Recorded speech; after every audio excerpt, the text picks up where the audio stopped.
थाली सजाई देबा देवी देवता भी रहता सहाइया अब बन दिया रखिया कलैया पे खुशहाले रहब हो भैया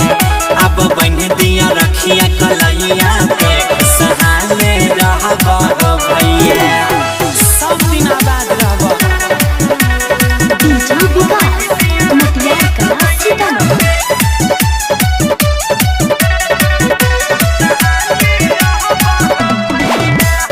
गणपति रिकॉर्डिंग स्टूडियो भवानीपुर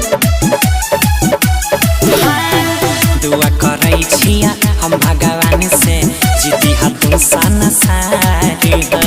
राखी के मतलब होइ छै भैया भाई बहिन के प्यारी हो सब दिन साथ रहिया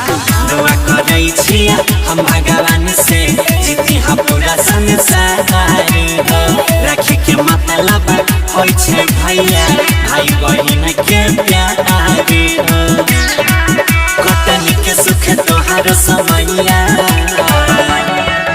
अब बन दिया रखिया कलैया पे खुशहाले रहब हो भैया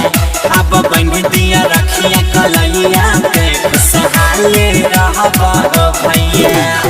बनवाई ले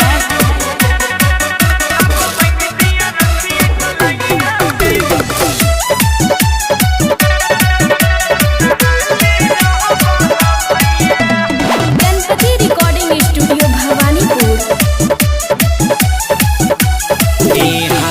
लोभ नहीं छै कोनो चीज के मांगब नहीं पैसा सगर तोरे हुए बड़ाई बड़का काम कर ऐसा हो भैया लोभ नहीं छै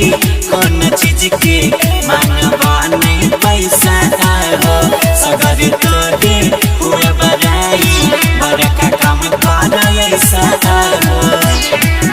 आज गौरव हो दछिया बधैया अब बन दिया रखिया कलैया पे खुशहाले रहब हो भैया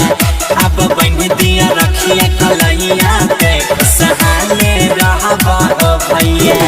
सब दिन जियत रहा हमर भैया मिक्स बाय अजय स्टार।